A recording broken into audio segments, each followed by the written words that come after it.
Western pressure and sanctions. A lot of people are asking, what is the objective of these sanctions, and have the sanctions been effective? You know, when it comes to the reasons for the sanctions, the Obama administration has said frequently that it was the sanctions that led Iran to the negotiating table. Well, first of all, President Ahmadinejad was never the prime minister of Mr. Rafsanjani, and President Rafsanjani was the president before President Khatami, and then after President Khatami we had President Ahmadinejad, so they have nothing to do with one another. The sanctions have been leveled against ordinary Iranians, and again, if you look at WikiLeaks documents, and I would advise your audience to do so, they're very interesting. The objective from the very start was to make ordinary people suffer. That has been stated explicitly by American officials time after time. Even in the public sphere, it has been said in a more implicit way. So the objective has been to make ordinary people suffer. And the current sanctions, which are American sanctions, it has nothing to do with the UN Security Council or anyone else. The Americans are threatening third countries from doing trade with the Iranian central bank or with the Iranian banks. And so the Americans are basically threatening countries like Japan, Korea, South Africa, China, and everyone that does trade with Iran, that they have to abide by America's rules, not international law. But I think one of the most extraordinary points is regardless of the fact that the sanctions have killed ordinary Iranians. People have died because of a lack of medicine over the last couple of years when we had a crisis of medicine. And the United States is obviously responsible, just as it was responsible for the downing of the Iranian airliner, as it was responsible for the chemical weapons along with the European countries that Saddam Hussein used. But the United States president, when he constantly speaks about all options are on the table, he is breaking international law. The UN does not allow, the charter itself does not allow the threat of force against any country. So every time Obama threatens ordinary Iranians with bloodshed, with bombardment, he is breaking international law, and he is attempting to terrorize ordinary Iranians.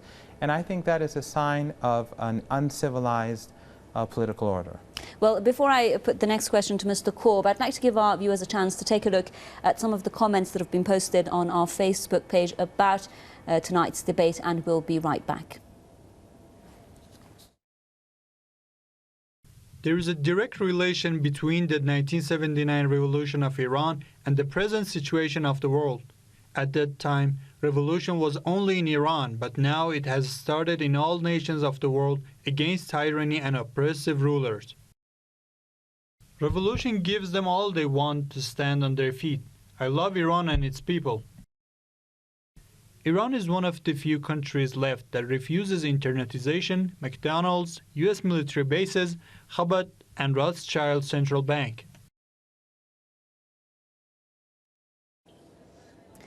Comments posted on our Facebook page. Now I'll go straight to Mr. Korb in Washington. Now, Mr. Korb, Iran has always said since the revolution that the entire revolutionary movement was about gaining independence, becoming an independent country which can stand on its own feet. And a lot is being said about the level of hostility towards Iran because of that, because those commentators also saying Iran wants independence. Well, you know, a lot of people are saying if America is really concerned about Iran's nuclear program, why don't we see the same policies, for instance, against Israel, which is known to have the sole arsenal of nuclear weapons in the Middle East? You're breaking up. I don't know what the problem is here. I think, at least as I understand my colleague back in Tehran, I think it's important to keep in mind, yes, the United States has been vigorous in enforcing the sanctions, but they were authorized by the international community. If they were not, they wouldn't work, because if other countries were able to deal with Iran, the sanctions. You mean we didn't have unilateral American sanctions?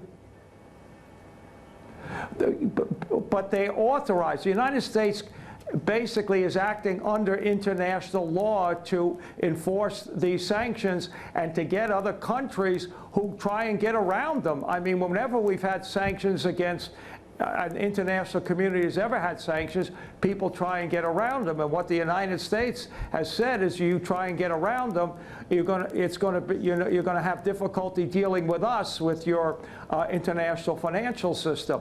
Another country that's been much more strong on the sanctions than us is France. I mean, France has been very much out front in trying to put the sanctions on. So it's not, the United States couldn't do it alone. If it was just U.S. sanctions, they would not be effective. And whatever else the impact was, I think it had a lot to do with a more moderate candidate like Rouhani being elected instead of Ahmadinejad. When you have a president, you know, like Ahmadinejad, who is out there saying these horrible things, whether he means them or not, people begin to think that they have to take tough actions. When you talk about wiping another country off the map, for example, people are going to want to keep all options on the table. So I think that's really important. Well, when Mr. Corb, we you are have speaking to watch about the rhetoric. current circumstances now, aren't we? I mean, just putting aside the term of Ahmadinejad under President Rouhani, now when talks are underway, when a deal has been reached, when both sides have come to an agreement, do you think that the sanctions regime anyway has been effective, and should it continue or be increased from this stage on? Well, some have been relaxed. In fact, you know, there were $500 million, I know for a fact, has been relaxed, that they used to purchase things that they gave away as part of this celebration. So some have been relaxed. The others basically have not been increased. They've been enforced, the ones that still exist, and they won't all come off until a nuclear deal has been reached. And I think Iran, under the Rouhani government, has acted very responsibly. Yes. They've let the IAEA in to do more inspections, and I think that's a step in the right direction. President Obama faces a lot of criticism from people in the United States who are skeptical that Iran will live up to the bargain.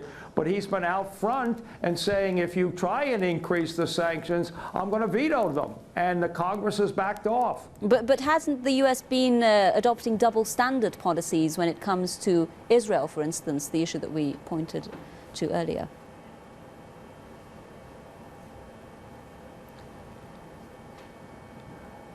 In terms of a double standard? In terms of nuclear weapons. Okay, now here's the deal, and I think this is so important. Israel, India, Pakistan have not signed the non-proliferation treaty. Iran has, and that's the basis on which the international community is taking action, because they've signed a treaty, they haven't lived up to it, because when you sign that treaty, you get access to certain nuclear materials from the international community. So it's not a double standard.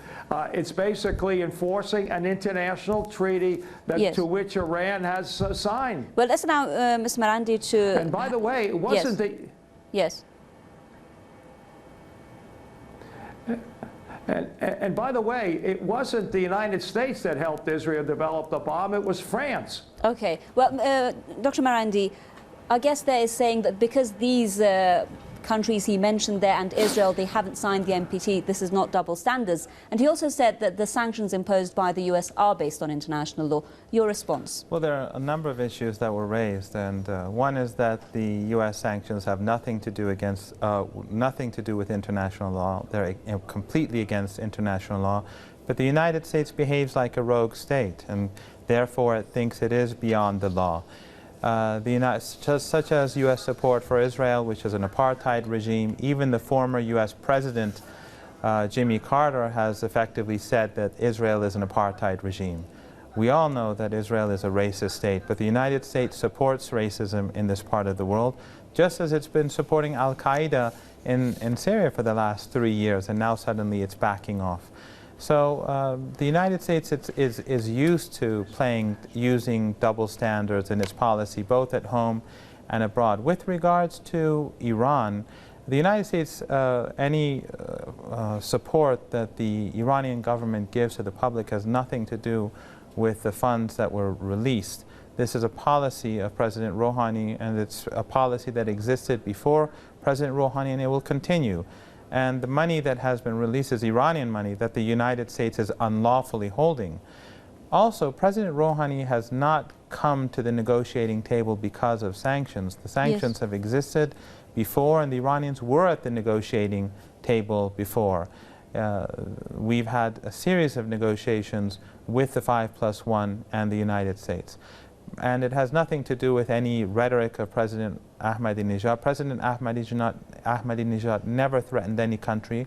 I think your guests should take a careful look at the mistranslations, the willful mistranslations in the Western media. But again, I think the important thing to keep in mind is that these sanctions are illegal. They're directed at ordinary Iranians. Right. They're intended to make Iranians suffer. And the Americans have a history of this sort of behavior. The United States helped Saddam Hussein use chemical weapons against the Iranian people. The United States tried to mislead the international community into thinking that, according to an op-ed in the New York Times, that Iran actually carried out the chemical attacks. So when the United States is implicated in crimes against humanity during the Iran-Iraq War, you can't expect to behave any other way today. Mr. Marandi, I'm afraid we've run out of time, so I've got to end the program now. I do thank you very much, Dr. Mohammad Marandi with the University of Tehran, with us live from the Iranian capital, and also our guest in Washington, Mr. Lawrence J. Korb with the Center for American Progress, former U.S. Assistant Secretary of Defense. Thank you so much for staying with us here on The Debate.